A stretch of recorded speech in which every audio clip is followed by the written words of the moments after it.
नमस्कार सभी को। तो अभी शीतला सप्तमी आने वाली है। तो शीतला सप्तमी 1 तारीख की है और शीतला अष्टमी 2 अप्रैल की है। तो शीतला सप्तमी के दिन हम बासी खाना बनाते हैं और 2 अप्रैल के दिन बसोड़ा के दिन हम शीतला माता की पूजा करेंगे। तो शीतला माता की पूजा के दिन जो कहानी है, जो मुख्य कहानी है, वो आज मैं आपको सुना रही हूँ। तो जिस दिन आप पूजा करें उस दिन ये कहानी जरूर सुने।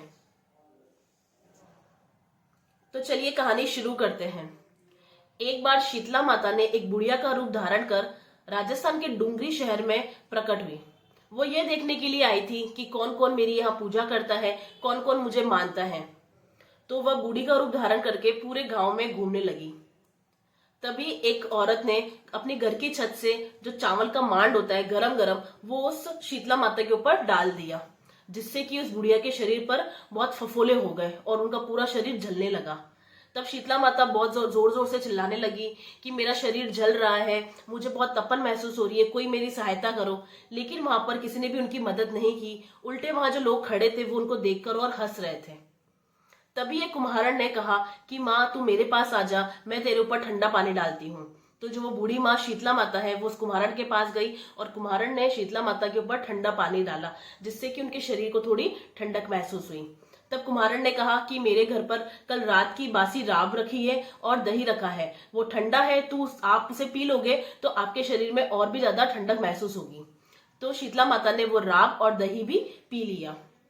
उसके बाद जब शीतला माता के बाल बहुत बिखरे हुए थे तब कुम्हारन ने कहा कि चल माँ मैं तेरे बालों को कंघी कर देती हूँ, क्योंकि बहुत ज्यादा बिखरे हुए हैं। तो जैसे ही वो जो कुम्हारन शीतला माता के बालों में कंघी करने लगी और उसने देखा कि शीतला माता के उस बूढ़ी के बालों में तीसरी आंख थी, तो वो ये देखकर वो जो कुम्हारन थी वो डर गई और वहां से भागने लगी। और तभी शीतला माता ने कहा कि बेटी तू डर मत, मैं कोई भूत प्रेत नहीं हूं, मैं तो शीतला माता हूं। और वह ये बोलकर वो अपने असली रूप में प्रकट हो गई। अब जब शीतला माता अपने असली रूप में आ गई, उन्होंने हीरे जवाहरात पहन रखे थे और सर पे चमचमाता मुकुट था। ये सब देखकर कुमारन हाथ जोड़कर खड़ी हो गई और बोली कि माता मेरे घर में तो इतनी दरिद्रता है कि मैं आपको कहाँ बिठाऊं, ना तो मेरे पास कोई चौकी है ना कोई आसन है। तो जो कुम्हार के घर के बाहर उनका एक गधा खड़ा था, तो शीतला माता उसी गधे पर बैठ गई और अपने एक हाथ में झाड़ू और दूसरी हाथ में डलिया, जो एक मिट्टी का कटोरा होता है, वो उन्होंने धारण कर लिया और कहा, और उस झाड़ू से उस कुम्हारन की दरिद्रता को झाड़ दिया। शीतला माता ने उस कुम्हारन से बोला कि बेटी मांग, तुझे क्या मांगना है। तो कुम्हारन ने बोला कि माता आप यहीं पर इसी गांव में, इसी डूंगरी गांव में स्थापित हो जाए और जो भी आपके सच्चे मन से, सच्ची भक्ति से आपकी पूजा करे, सप्तमी के दिन ठंडा खाना बनाए और अष्टमी के दिन आपको ठंडा खाना, ठंडा भोग, ठंडा जल, दही ये आपको चढ़ाए, उसकी दरिद्रता को आप दूर करना। और जो भी महिला ये व्रत रखे उसका अखंड सौभाग्य रखना और उसकी गोद हमेशा भरी हुई रखना।